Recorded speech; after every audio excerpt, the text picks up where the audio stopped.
I want to share with you this strategy that really was a game changer for me.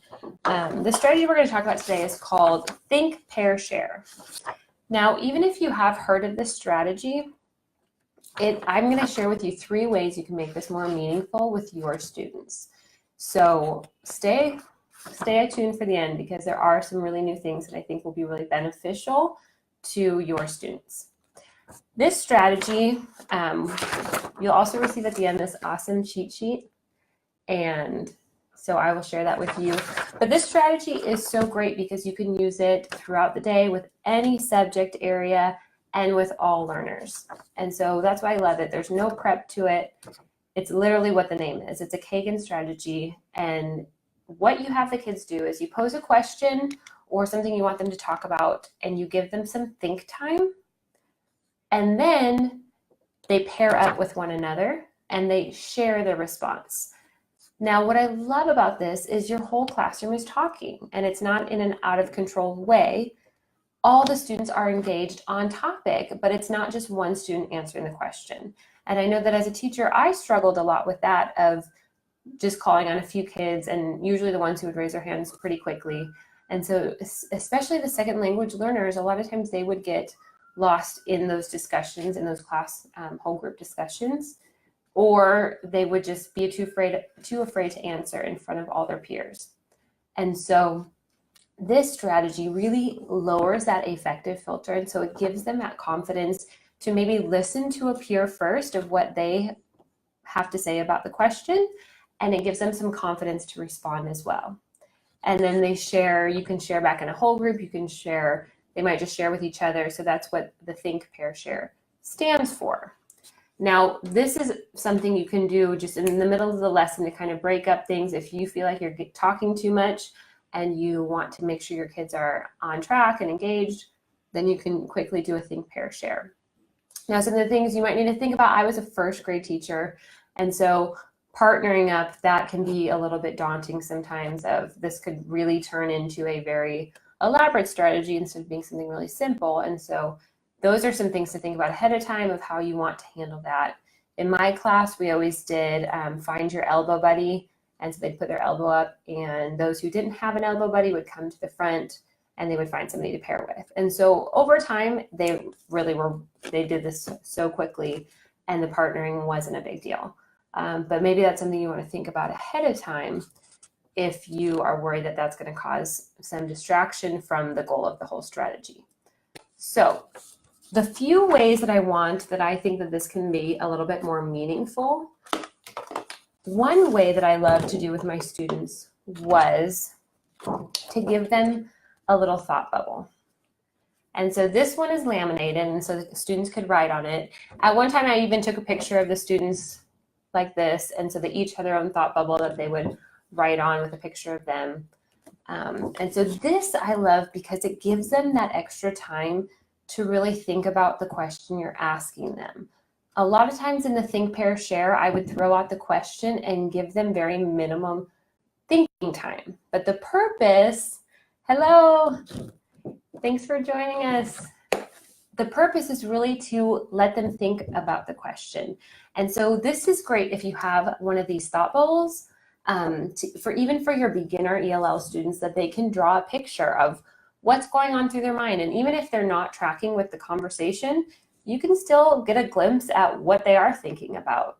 And so having these handy, quickly passing them out, or maybe just when you're in their seats, they're in their desks, or you have them every time they come to the carpet, just a quick jot of, okay, here's the thinking part, here's the question, quickly write down your response. What are you thinking about when I ask this question? So, in a read aloud, I might be reading and then stop and say, what do you think is going to happen next in the story? Make a prediction and give them a few 30 seconds to a minute to really jot down an idea.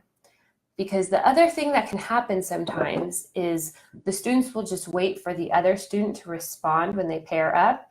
And so they get away with not really thinking about the question, and then the engagement's pretty low. And so this kind of gives you a way to check in to see if the students are following along with what's happening. What are they thinking about? Are they on task? So this is so simple. Just laminate a thought bubble, and then let them write on it and erase it with a whiteboard marker. So that's one way you can make the think, pair, share a little more meaningful. Another way, and this way is specifically for the ELL students in your classroom, because this is great for a whole group mainstream classroom, but something that's really helpful, and we know this, is using visuals. And so I created these little flip cards that the teacher can just have right by, I would do a lot of times our discussions would be on the carpet or wherever you're usually teaching from. But then just showing them, okay, right now is think time. So think time is when you're quiet and there should be no talking. And so this visual kind of will help signal that to them that right now I should be thinking. And then now it's time to pair up.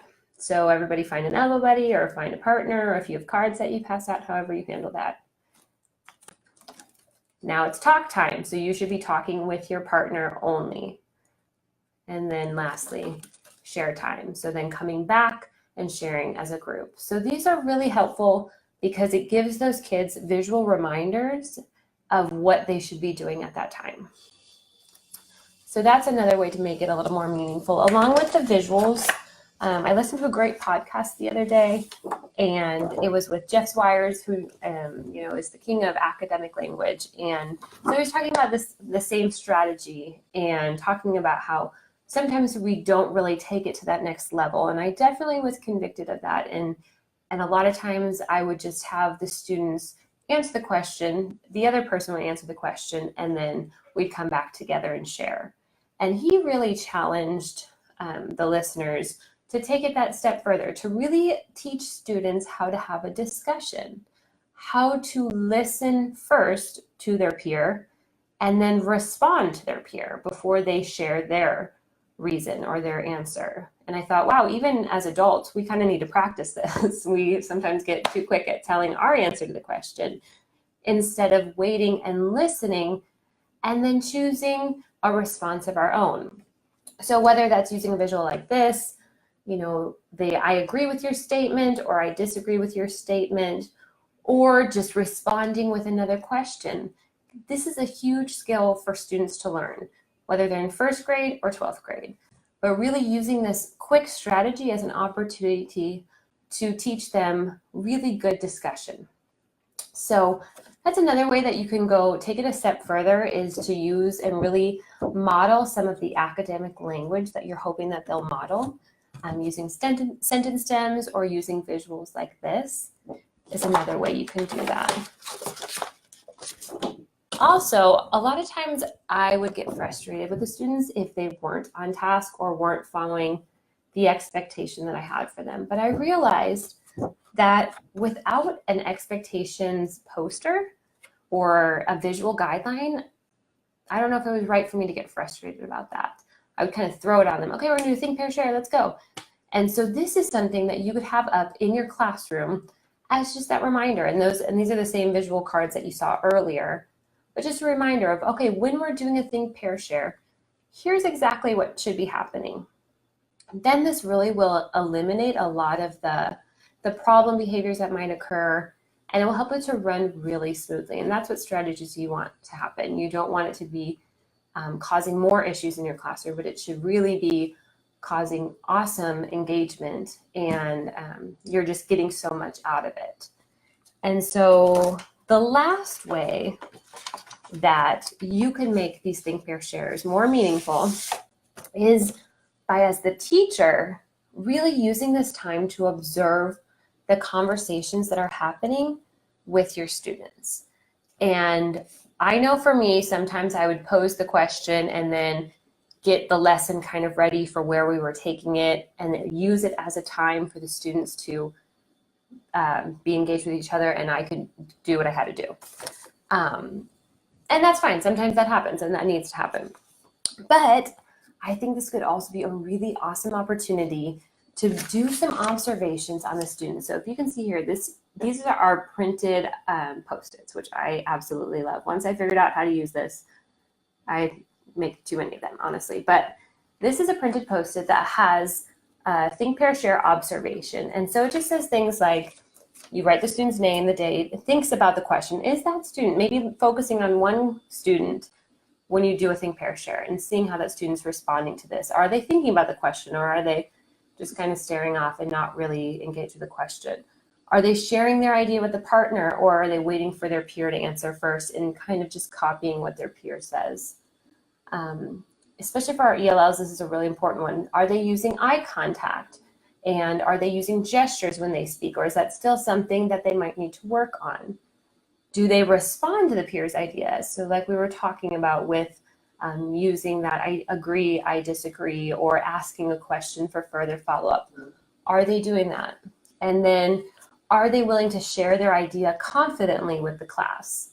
And so you can just circle yes, no's, and then write in any observations that you have besides that. And so these would be awesome to have, and then just stick it with the student's name and have an ongoing observation checklist of how these students are interacting with each other, because that gives you so much information, and also just some things to jot down of, okay, maybe I need to really help this student work on eye contact when they're talking to somebody, like take note of that. Or maybe I can share this with the ESL teacher that works with a student of this is something I'm noticing in the classroom. Or also seeing things to praise the student for. Hey, I saw that you had such a great answer to that question and that you shared it. That was awesome. You know, those little moments, and they see that you notice, really go a long way. And so these observation little Post-it notes are really handy to have. And even if you don't want to print them on Post-its, you can just cut them out and tape them on that too. That works as well. But that's another way that this can be more meaningful and go a little deeper with your students. Now, what's really exciting are all of these things that I showed you today, plus these little ones too, are all available to you for free, because I want to give you all the tools that you need to succeed. I want you to be able to jump in tomorrow, try out this strategy, and be able to follow along and know exactly what to do. I want you to have the visuals and everything so you feel confident in moving forward and maybe going a little deeper than what you have before. So I will put the link to grab this freebie in the comments, and you can just head over, sign up for it, and it will be yours, the whole pack for free. So this was my strategy for today's Sunday strategy session. I hope that you enjoyed it. I will be back in 2 weeks for an amazing, easy strategy to use for vocabulary, which is a really important one that you need in all different subjects, and especially with your ELLs. So this is a really interactive, fun strategy to use for vocabulary. So thank you so much for joining me tonight, and I will see you again in 2 weeks.